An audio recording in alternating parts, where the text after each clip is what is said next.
from the vault, high atop the pastoral center of the Diocese of Camden, you're listening to Talking Catholic. Hello and welcome to Talking Catholic, the official podcast for the Camden Diocese. This is Mary McCusker, Marketing and Communications Coordinator for Catholic Charities, and I am here today with Mike Walsh. Normally I would ask how you're doing, but you spent most of today with me, so you don't need to ask that question? Yeah, and okay. I already know that you're in a very grouchy mood because you came into my office here in Catholic Charities and just started ripping on all my coworkers, and you put us all in a grumpy mood. So I won't ask how you are. That is okay. None of that story is correct. I love all of the staff at Catholic Charities. Something that if you go back and listen to previous podcasts, I just nothing but praise and joy is brought to me by walking through the doors here at Catholic Charities. I love your boss. I love Mr. Kevin Hickey. And let's see, we ran into former guests Jose Sanchez and Sam Astley and Luisa Madrano. Luisa Madrano. She's going to kill me because I couldn't remember her last name. And Rose Porcellini. And I met this new woman by the name of Irma. So she was very nice, who's in charge of St. Vincent de Paul Societies in South Jersey. So no, are you kidding? And all of those people would tell you, yeah, this random guy came in and just started making fun of everyone. Okay. That's, as we've established many times before, that's how I show my affection. And right before this podcast started, Mike said, don't sound too much like somebody from NPR. Okay. And then we began recording, so I hope that my intro was peppy enough for our listeners. I don't know why you're denigrating NPR on the air, but that's fine. Hey, I love NPR. I know you do, but I was commenting on sometimes, ever since we've changed hosts, like 6 months ago, all my new hosts seem to have this predilection to opening with this sort of very sort of breathy welcome to whatever. And I'm like, see, I always kind of want to come out like gangbusters and just start like, well, then you do the intros from now on, Mike. How does that sound? Because I like having the three of you doing the intros. It makes me happy. So as long as you're happy. Please spread that around. So thank you very much. Well, Mary, you and I have actually spent quite a bit of time together already today. We had our communications meeting this morning, and then we had a birthday party for a number of staff members of the Catholic Star Herald and the communications department of the Diocese of Camden, which was nice. We had a little group party for them. So Mike kind of sat and sulked in the corner, and when I asked him, "Are you okay?" he said, "Yeah, I'm not a big fan of birthday parties." I'm like, "Okay, just rain on everyone's parade." Jeez, I'm really getting abused in this edition. Yeah, I actually was starting to feel kind of bad. No, it's not that. It's just, as I was explaining to some of our colleagues, I am not a small talk kind of guy. I'm very in the sense of... small talk is necessary. I don't get why people say that. Well, I'm just not very good at it. That's all. Trust me, I love it I love being with people who can just chit chat with folks, because I have no ability in that regard. It's like I'm always so centered on there's a job that needs to be done, let me get the job done, move on to the next job. I'm never good with just sort of communicating with people as the director of communications. Got it. I have a different kind of skill set. Now I'm feeling punchy. See, you rubbed off on me. Well, you know why? It's because we're hopped up on birthday cake. That's the reason why. It could be the sugar high. We have a sugar high. Crash before this is over. That's exactly what I was going to say. However, for the last 3 minutes of me being abused, we actually have a guest we've been wanting to have on for a while. Actually, we've attempted to have her on many times, and schedules would just never permit. I think I actually threw her under the bus the last time we recorded the podcast. I think that's a distinct possibility, but she has been quoted often in the Catholic Star Herald, our newspaper, and she's grimacing right now because she does not like any type of praise or attention or anything. Which is another characteristic of all the Catholic Charities people we work with. It's They're always like twisting humble. arms. I know. So who's with us today? We are with Cynthia Lebron. Welcome, Cindy. Thank you. And Cindy, can you give us your title? And what it is you do for the Catholic Charities? Okay. Because she does so much. Yeah, just a little bit. I oversee our housing program. So my title is Director of Housing Stability Programs. And that covers all of our 6 counties. So we have many different programs under the housing program. So anywhere from a program that's going to help someone who just has something happen out of their control. Maybe their car broke down, so now they're in danger of losing their permanent housing. We have programs where people can come into the office and get assistance with that, and then they're good. It stops them from becoming homeless. Or we have someone or a household who is homeless, and they come in and all they need is a security deposit to lift them up into housing. And we can do that as well. And then we have larger programs that provide a lot of case management, and they can assist a family and household into stabilization in a period of up to 12 months, not years. I wish 12 years. Yeah, right. So, there's many different things that we do in the housing portion. And so I've seen Cindy, like she just said, work with very vulnerable populations, homeless populations. And Cindy's one of those people, to our listeners, how there's that one person in the office who, like, you could run into their office and be on fire and, they'll just put it out. And no matter how hectic or crazy things are, there's that person you go to who will just be calm and put the fire out calmly. And, Those people are called goats. What are they called? Well, those people are called goats. Apparently, goats when some farm animals, particularly horses, are very high strung and going nuts, you put a goat into the stable and it calms everybody down. That sounds like a Mike fact, but well, actually, it's an Aaron Hench fact. Oh, remember okay. our good friend Aaron Hench, who helped us put on the convocation of Catholic leaders last year in Atlantic City. She was the one that told me about that because she's considered a goat, and I was like, and she is. She's just everything could be falling apart around you, and she would walk into a room and go, okay, here's what we got to do. We got to get it done. I get the impression that is very much Cindy. Yes.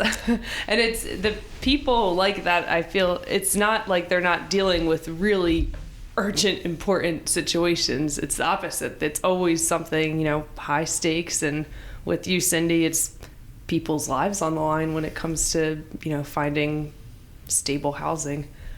Yet you're always cool as a cucumber. Well, it's just something that I've done for 21 years now. So it's my passion, working with the homeless, and there's never enough assistance, but there's always a way to help someone, whether it's with money or just, listening or guidance or, and I have a wonderful team of, housing counselors and case managers who do that very thing every day as well. Maybe we need to talk a little bit about exactly what homelessness looks like for our case, South Jersey specifically, but around the state overall. I worked at a couple of nonprofits before I got here, and we did a lot of homeless work, and it's not what people often think it is. It's not just, and it's something that's limited to the urban life. Can you give an idea of what homelessness looks like in South Jersey? Sure. Yeah, and I think what you're saying is most people think of someone who is homeless who is actually out in the woods or on the street, that kind of thing. Every day we see a lot of people who are in situations where they're disabled and on a fixed income. The biggest problem is affordable housing. There's not enough affordable housing for people to be able to afford a home. So that seems to be the biggest barrier. And when they say, that cliche of, everybody lives paycheck to paycheck, it's a reality. Anybody can become homeless. So it's not just one way of looking at, homeless people as this is how it happened. There's so many different ways and reasons for that to happen. Affordable housing just keeps popping in my mind. Getting hurt, becoming disabled. Right. We're all kind of, well, I don't know about you guys. I might be just, one bad medical diagnosis, one car accident, one financial crisis away from honestly being a client at Catholic Charities. And that's the truth, right, Cindy? I mean, people who are affected by homelessness, they come from all backgrounds, all ages, all demographics. It's something that can hit anybody. And in Mary's case, she's someone in her 20s who's sort of in her first job. If that were to go away, not that it's going to, Mary, but if that were to go away out of nowhere, that might be a case where, at some point she could find herself on the streets. Yeah. She wouldn't, because she has a wonderful support group, but some people don't. But some people Absolutely. And there's some people who have no support system. Yeah. It could be someone, a high school student. Yeah. We've seen them, working and still in high school and living in the streets, or living with a teacher even. There's just so many different instances, and it could really could happen to anyone. Yeah. And I think, sorry, go ahead. No, I was just going to say, going back to sort of the demographics, when we think of urban areas in South Jersey, we think of Camden and Atlantic City are probably the two most notable areas for urban living. However, I get the impression that's not where a lot of our homeless can be found at any given time. There's a lot of green space between those two cities, and there are a lot of homeless folks that are in very rural areas. That's very true. It's amazing how there's a lot of people who aren't even aware that there are homeless in their neighborhoods. Yeah. And they're there. And now I think, though, over the years they have became more visible, and people are starting to notice. But there's still areas, you're right, where people don't realize they are, and they are there. Yeah. And there's tent cities everywhere. There's seniors. That's another population that we're seeing more of, is our seniors, because of the fixed income, or maybe a spouse passes away and now they can't afford it with one income. There's just so many things. I could talk about it probably for a year and tell you so many different avenues of how people became homeless. Right.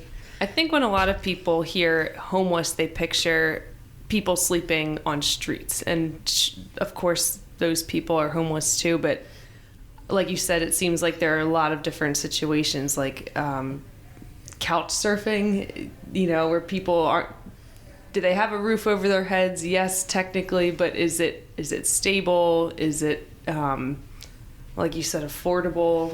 I think a lot of people just kind of picture people sleeping out on the streets, but the reality is, and I know every year in the point in time count. Can you talk a little bit about that? Because that's recent. That just happened a couple weeks ago. Sure, but can I say something about couch surfing first? Mm-hmm. Yes. So that's the biggest population, the largest population that people don't realize, I think, because think about it. If you're living with another family and you're all staying in one room and you have 5 children, and then there's another family living in that same household, usually these are the cases that there's no programs that can help them because they don't fit the HUD definition of homelessness. So couch surfing sometimes is not considered homeless, when in reality we know it is. Right. It's not a perfect situation, and eventually that family or that person is going to get tired of you staying there. So you're going to be homeless eventually. Yeah. But the point in time, my favorite thing to talk about. I love chatting with Cindy about this. Oh yeah, my favorite thing. So a lot of people probably don't. I've been saying PIT. I've been PIT. Like, I've just been abbreviating it because I'm so used to what it is. But for the listeners who might not know what the point in time count is, can you explain a little bit about that? Sure. So the point in time is something that happens annually. It's mandated by HUD. The whole 21 counties in the state of New Jersey do this.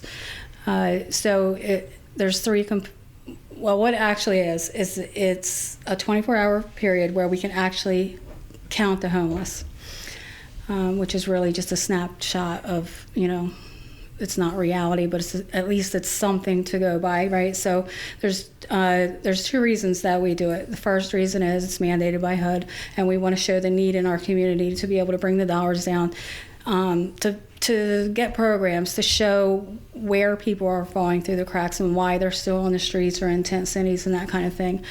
The second reason I love it is because it gives recognition to the homeless that we care. A lot of times they think that they're forgotten, and they're definitely not. So, so what we do is there's a survey, and all year long we're thinking about this because we're asking for donations so we can have something, to give them the needs, that they have when they're in these tent cities or they're in the street. They might need things, something as simple as personal hygiene items, that kind of stuff. So we receive donations all year long. And then the survey comes out. So they do it every county. The county is the lead. So we have a street team, and then we have something called Project Connects. Project Connects are actually a place, usually it's in like a soup kitchen, something where the homeless go to every day anyway to eat lunch. So there's resources there. All the agencies in the communities come together and they provide services at these Project Connects. A lot of times the health department is there to give flu shots, test blood pressure, test for diabetes, that kinds of things. And then, so while they're doing that, then we have street teams. And Mary has actually came out and participated a couple times. And so she kind of knows what it's like. So what we do is we do the same thing. We get groups of volunteers together and they belong to other agencies. Sometimes anybody can volunteer. So sometimes it's not, they don't even, belong to an agency. So we break up into the larger cities, and that's when we hit the streets, so to speak. And then we also are aware of where the tent cities are in each city, and we go trumping through the woods to go visit them as well. So, and that's no exaggeration. I mean, I made the mistake the one year of not wearing boots. I had kind of sneakers on. She's not kidding when she says marching through the woods. I don't even remember what town we were in, Cindy. It might have been in the Bridgeton area, but we were, in the woods. And I remember thinking, there's no way that people live back here. But then sure enough, we'd turn a corner and there would be tents. And sometimes people were there and sometimes not. I know it snowed the one year. So you were out there walking through the snow, with the volunteers. But I didn't realize exactly how boots on the ground this point in time count was until I was part of it. Yeah, it's pretty heartbreaking at times. Yeah. So this year, I actually went with the violin team. So we went into the woods, and we came across one that wasn't there before, and there was 3 of us. And no matter how many times I do this, it's it's truly heartbreaking to see. And there was no one there, but all 3 of us just stopped for a minute and just looked, because you could tell that this had been there for a while, and it was family oriented. There was actually a handmade fence. There was gates that were made out of wood pallets. Mm-hmm. And then there was decor of like plastic flowers and different things like that. And then it was very large. It was like an L shape. And they had tarps and actually walls. So each part looked like it was a different room, like it was a living room, a kitchen, that kind of thing. Goodness. And then it went around to the L shape, and that's where they actually slept. And it actually looked like a little, I want to say like a pop-up, what do you call them things? Trailers. Yeah, like a pop-up. Yeah. But it was more closed in. It had a door. It looked like home. They actually had trash cans there that you would see out of like in front of someone's home. Yeah. Everything was there. So when we left there, of course we left a lot of information and some things hopefully that they could use, and we left a part of our heart there. Yeah. That's the thing. No matter how often I read Mary's stories, or from back when I was doing this, 20 years ago, that's the thing that will always still shock me is not just the fact that homelessness exists, but the fact that it oftentimes exists far closer than we realize to our homes.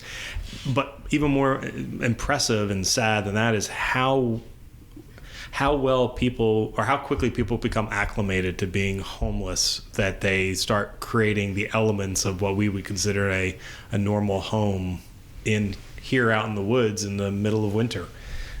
That's, and then realizing that it's a family out there, not just, a single adult.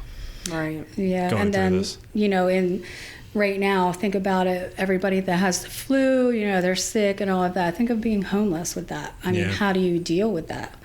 You'd had the flu not so long ago. Yeah, and I felt like I was dying. Right. So, I can't imagine being, without a home and being sick like that. Yep. And I remember one year, it sounds a little bit like how you described, but what got me was seeing stuffed animals there. There were kids here. They were, I mean, it's just so shocking.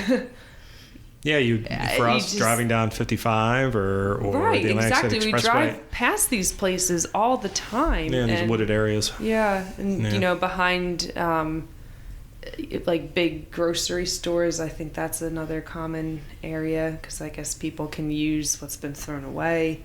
And at different times, Cindy, I know some municipalities have tried to clear out these tent cities, but they kind of just reappear somewhere else, right? Yeah, that's what normally happens. And it's kind of unfortunate when they get, moved like that because people like us who are trying to help them, we have a hard time relocating them. So, one of the things I do want to say, one of the things that one of the homeless said to me one day when I told Mary this, I think last year.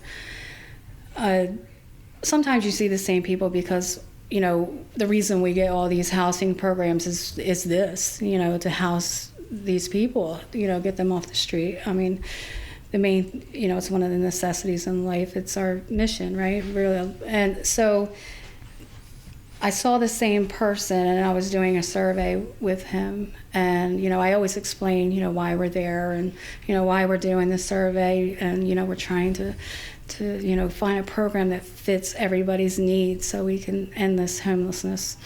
And he says to me, and I didn't say all that to him yet. I had said, here, how you doing? We're filling the paperwork out. And he says, why am I still here? And I said, that's why we're still coming out. I said, because we haven't given up. We want, you and everyone else to be off the street and to have a home. And, I know homelessness is one of those topics that tend to create very distinctive opinions in people. Like you'll have people like us who are very open-hearted and really see it as our duty as Catholics and as social workers that we need to go out there and be present in the community and try to help people wherever we can. But then there are other folks who, for a variety of reasons, are, and I don't mean to suggest that they're hard-hearted, but that have a philosophy that, pick yourself up by your bootstraps kind of philosophy that you need to, take care of yourself, move on, and do better. And it's not typically as easy as that, is it, Cindy? It is not. There's a reason that everyone is in that position. And I think those people that you are talking about just don't understand that. They've never been there, never had any interaction with someone who was homeless and understand, what is the reasons. I mean, what could possibly be happening? It's kind of like with the opioid thing. I mean, everybody knows somebody now pretty much about that who has a problem with that. It's the same with, I think there's a better understanding of that now. So I think it's the same thing with, homelessness. And homelessness, I mean, to be fair, a lot of the people who are out there, not a lot, but many of the people who are out there, there are addiction issues with a lot of them that they haven't been able to exist anywhere because they haven't been able to find help or they haven't been able to be consistent in the help they were receiving, and they end up back on the streets again or out in the woods. And very true. Yeah. And that's why I love some of our programs that we have. Housing First model addresses that. So if someone, before, a lot of programs were just, if you can't show us you can maintain, you have to have this, income, this in place before you can be helped. Now it's not like that. We have some programs that are housing first. So whatever's happening, whatever barriers you have, it doesn't matter. Housing comes first, because how can you even think about addressing any of those issues that you have or barriers if you don't have a place to lay your head tonight? Right. So... Yeah. I'm sure in the same vein, mental illness that has gone unaddressed. I'm sure that's a barrier too.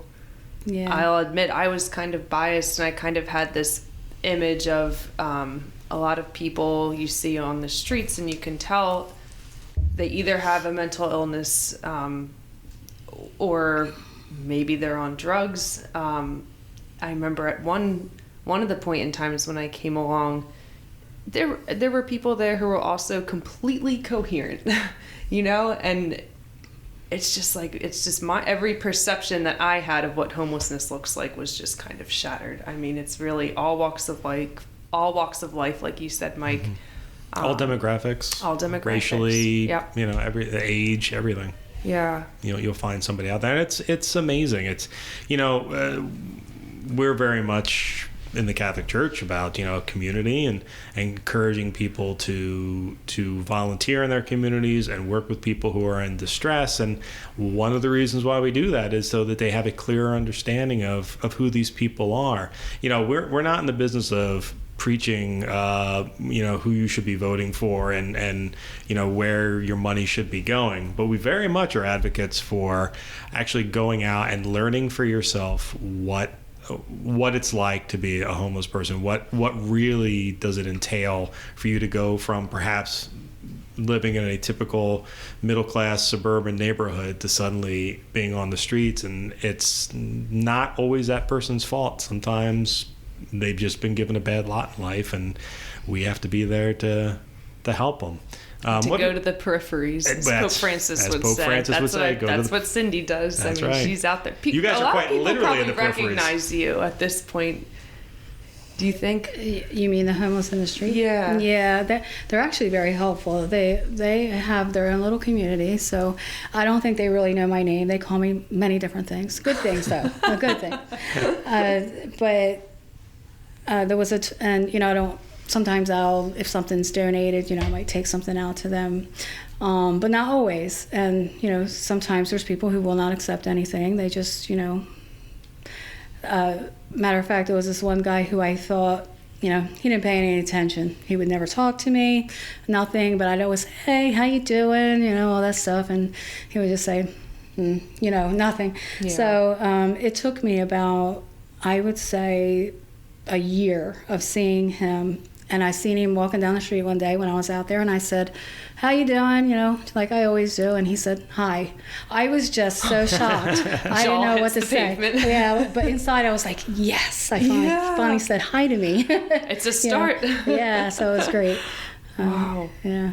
And I know I've spoken to... I'm sorry, I don't want to cut you off. No, I was going to say, sometimes, like, when we get a new program or something, I'll go out and see, who's still out there with a flyer, and they'll actually, spread the word and spread the flyer and post them and do all that kind of stuff. If they're like, oh, I might know somebody that, that you can help. They help each other. Yeah, that's the great thing about that's another element that a lot of us don't realize is there is a community out there. It's not a community that most of us would recognize because we haven't lived in it, but there's human nature kind of bonds people together one way or another. And if you are in particularly those 10 cities, if you're in one of those 10 cities, it creates this entire subculture that kind of goes under the radar, and they want to be under the radar, much to their own distress, unfortunately, but they want to remain under the radar, and that's why they feel a sense of individuality, out there, which is, I can certainly understand as someone who likes to be an individual from time to time, but they're going down a path that is not going to be fruitful for them, and it's our job to help them understand that. Well, and sometimes I think that they're not ready right then and there. You can't force someone to come into a home, right? If they're happy there for whatever reason it may be. you just don't give up on them. You still keep trying until they're ready, and eventually they usually are. Yeah. Gotta think of them as our prodigal sons. That we can't force them there, but when they're ready to come back, we'll help them and we'll welcome them back with open arms and do whatever we can. And that's where Cindy and her staff, everyone involved with housing is so good at making them aware, like, we're still here. And I think you guys have earned the trust of the community, and that's certainly important for them to understand.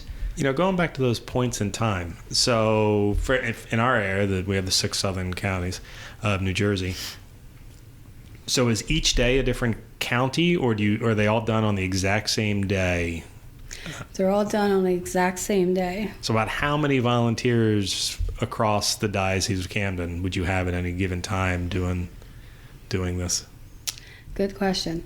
Usually I would have a quick answer for that, but this year, because I have more staff,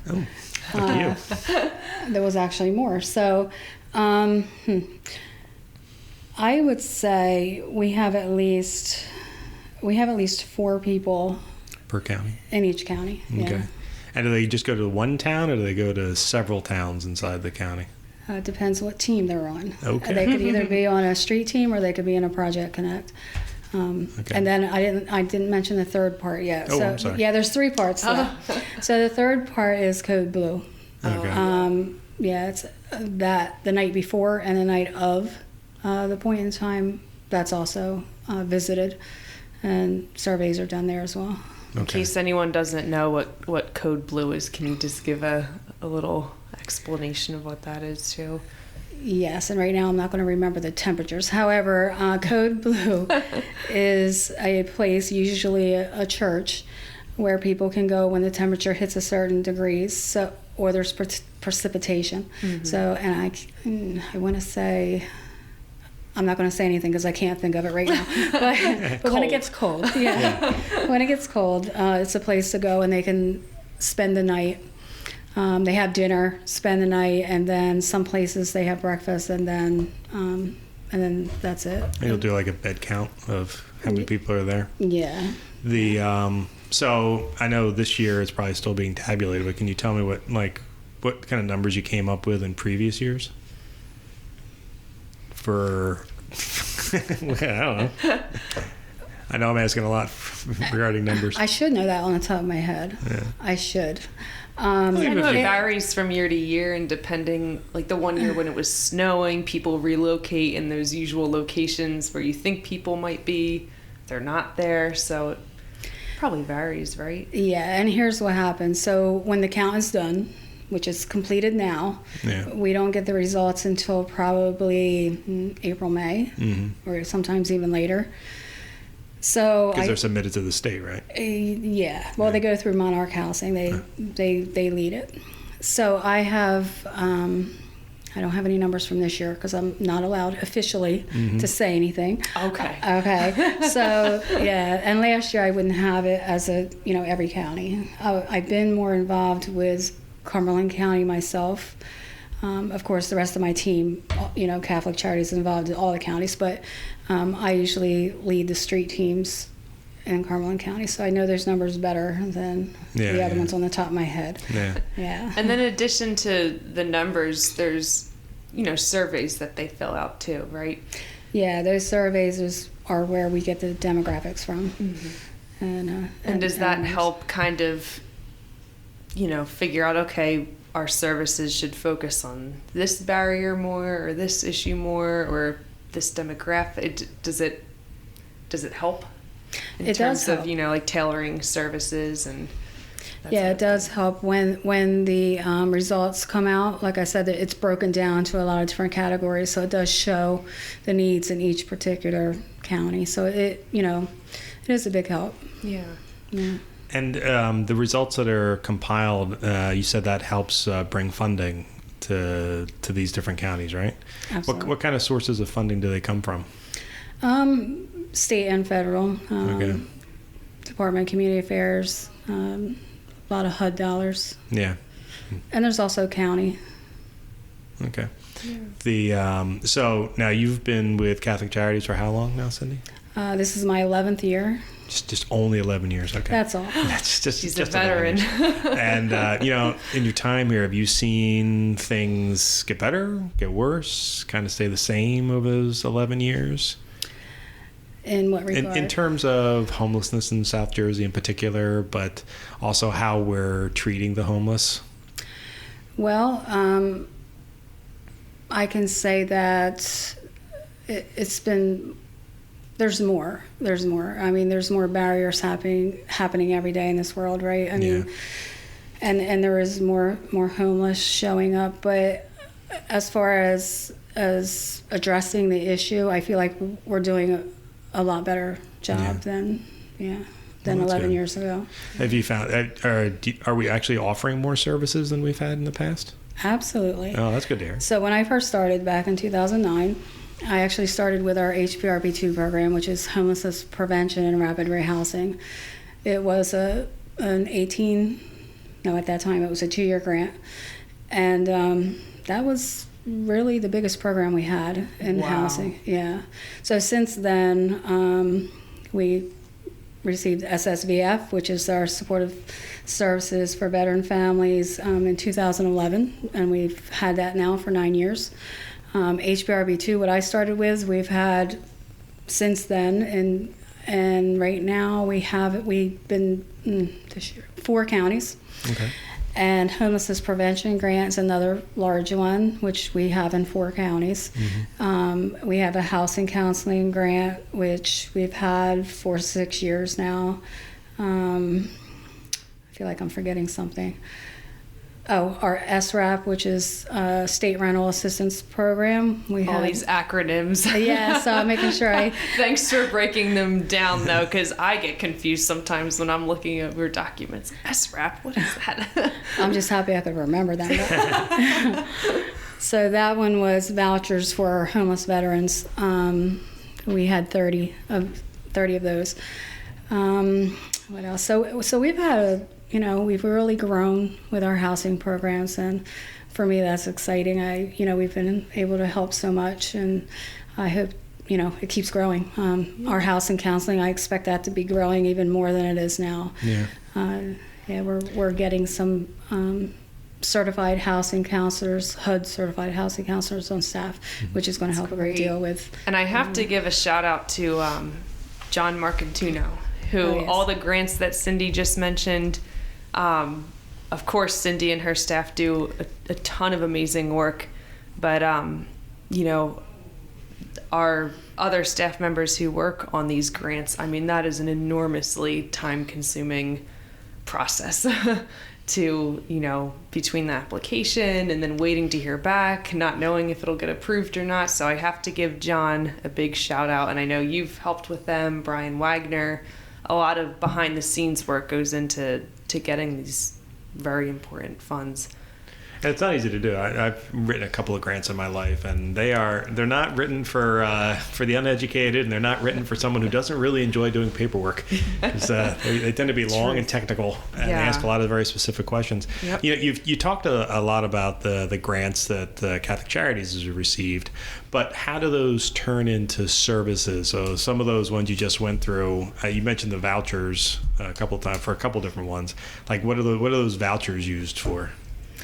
Well, the vouchers that were received through SRAP, what they do is they were an indefinite voucher, housing voucher, for someone. It helped with security deposit, first month's rent, and then the veteran would be paying 30% of their rent based on their income, 30% of their income, not their rent. Right. And so, it makes housing affordable for them, and it stabilizes, their life. So it was a great, vouchers are hard to come by. Yeah. So anytime we get vouchers is exciting. And I remember interviewing one of your clients, Mr. Wright. Yes. And I have to share this real quick. Sure. But he, I was probably badgering Cindy, do you have any stories that I can highlight? And it happened that there was one in her recent memory, and one of many people she's helped, and I was lucky enough to actually go to his new home and interview him. And understandably, a lot of these clients who've achieved success through the program, some of them are embarrassed or don't really want to talk about what led them to homelessness, and that's totally understandable. So finding someone who was willing to chat with me, made my day. And so I showed up at this man's house. He was a veteran, and he told me a little bit about his backstory. And he said that he was living in the woods for a long time, and he was describing the ticks that he got and the mosquito bites, and we chatted for a really long time, and he was telling me about being in the military. And what really stood out to me was when he said, 9 years in the military, I could do that, but living in the woods, like, that is my real hell. And I thought, oh my goodness. And he explained through how the vouchers worked and how lucky he is to have a home.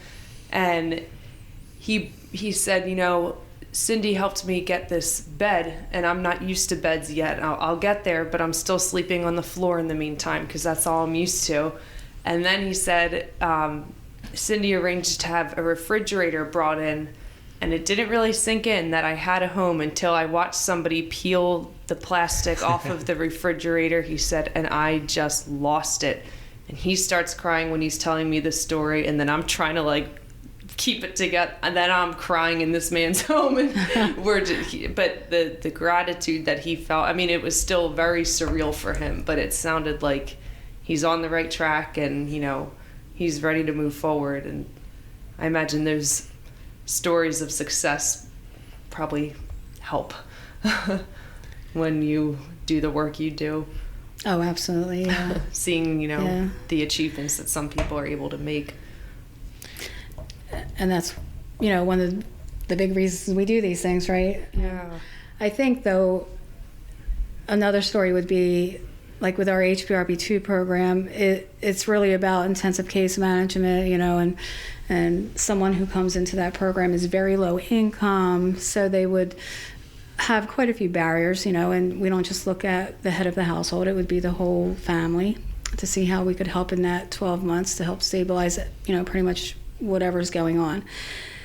So I love watching my case managers who they come to me all the time with stories of what's happening with their clients. And what stands out to me most, and I've seen it happen myself, is a lot of people, when they come in, they think, well, I need security deposit and first month's rent. After that, I'm going to agree to anything right now because I need it. I just need housing for me and my children or whoever.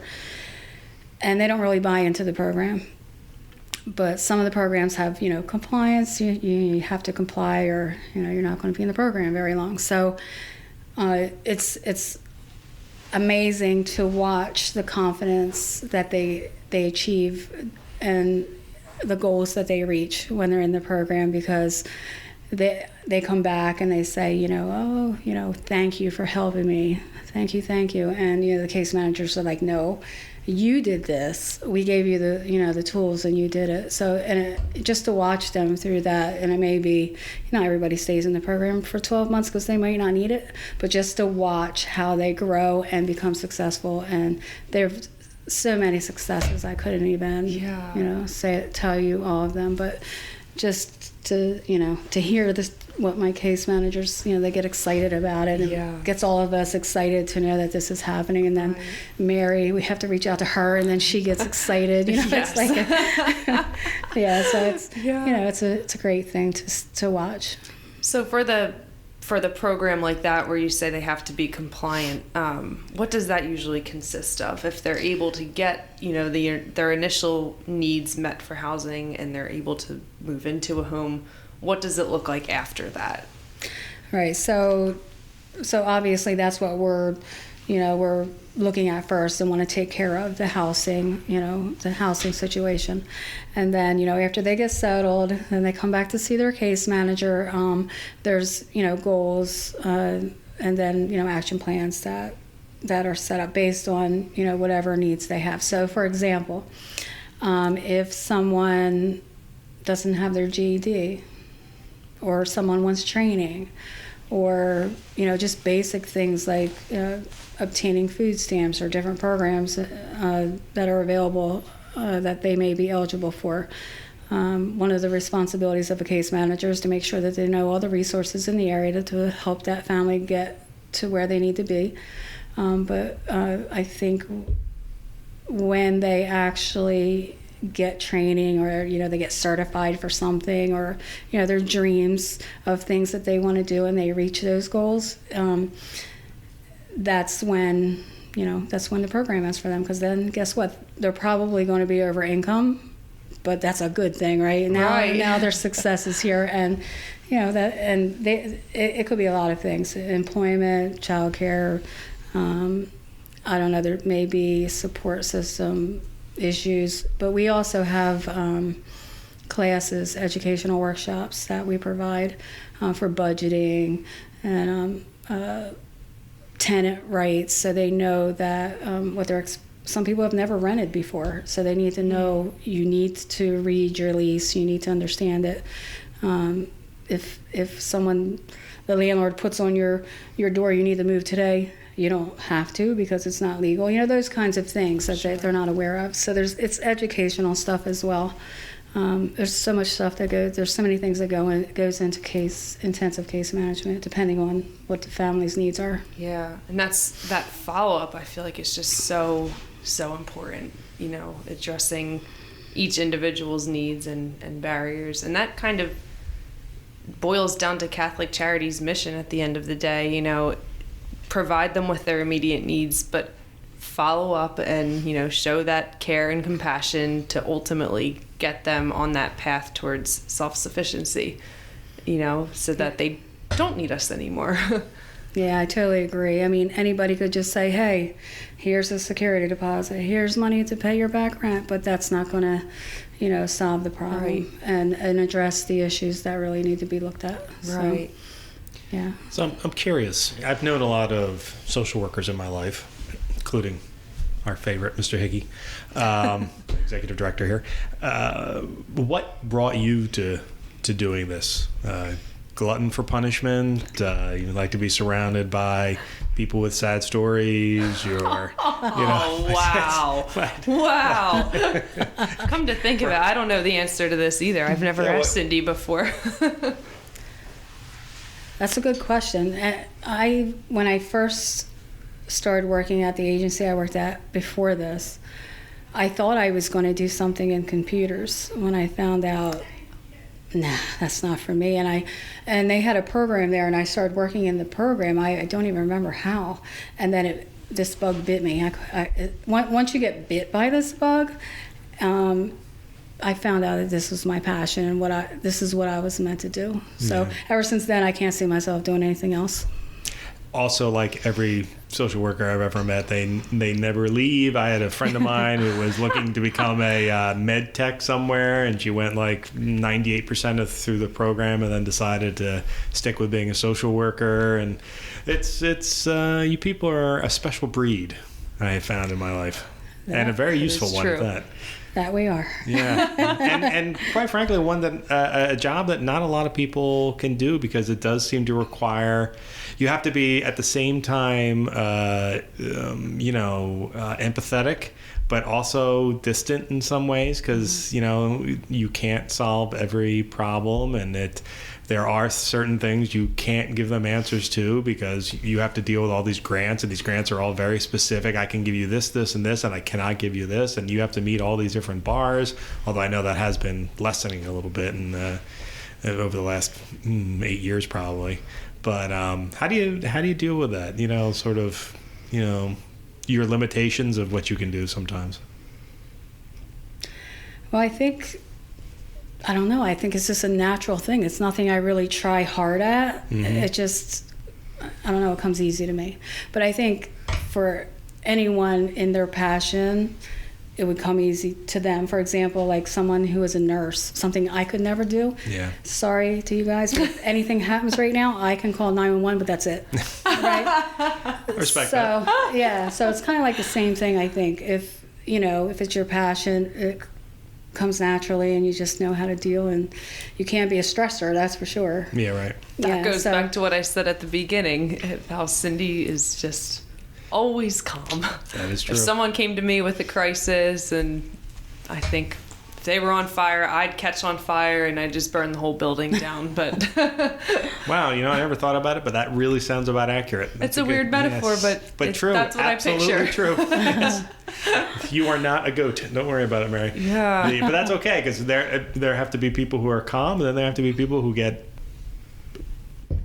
annoyed and inflamed by things, and I think you fall into the advocate area. Yeah, I think I would struggle with the part where you kind of have to lay it on strong sometimes, and I feel like that takes a strong person to be able to find that limit of compassion versus pushing people into doing what is ultimately best for them, whether it be getting that GED or following up on this, or whatever it may be.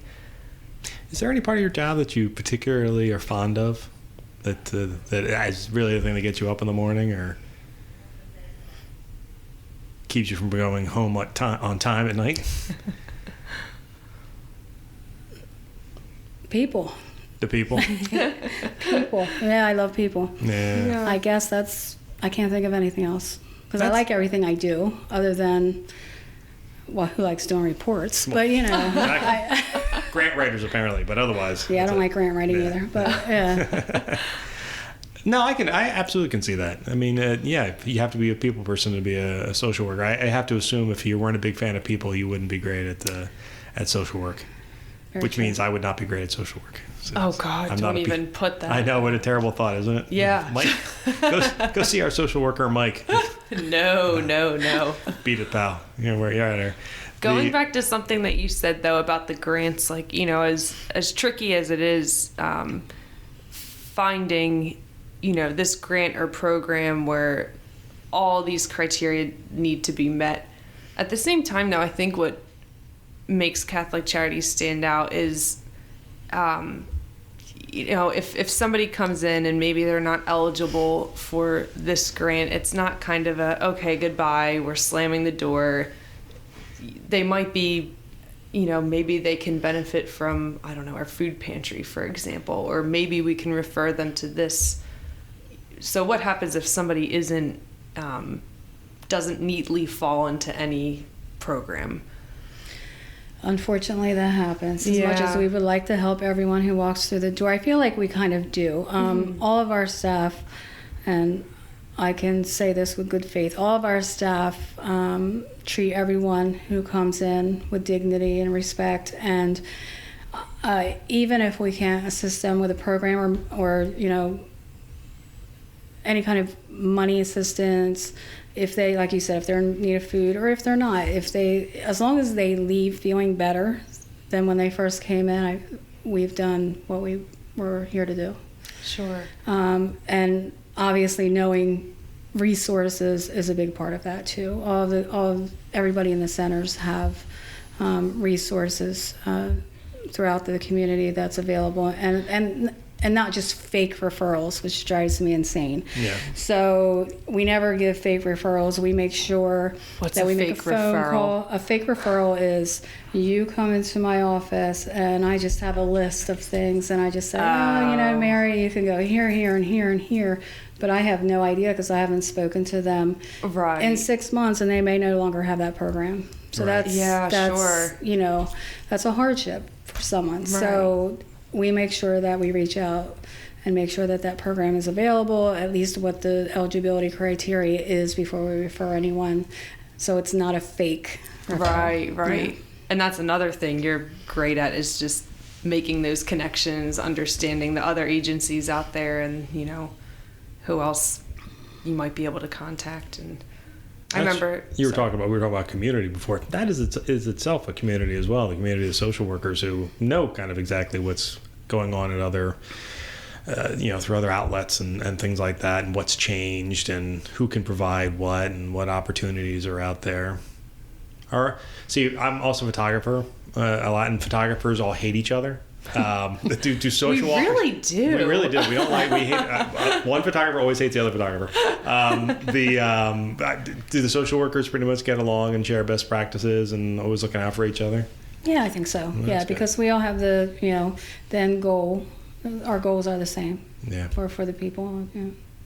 Sure. Well, thank you very much for sitting in with us, Cindy. It took us a long time to get here, but we're really excited that you were able to sit down today. And Mary, thank you for putting this all together and making sure that you actually got Cindy into that. Because I know I that feel bad. I was sent a lot of emails. blowing up her emails because my phone was broken. So thanks for being understanding when I peppered you with all these podcast requests. No problem. Actually, it was fun, and I was happy to be here. Oh, great. That's what great. we love to hear. Yeah, I love that. Like that. Let's end it like that more often. All right, listeners. Well, thank you very much for listening, and we'll be back again next week. Bye. Bye.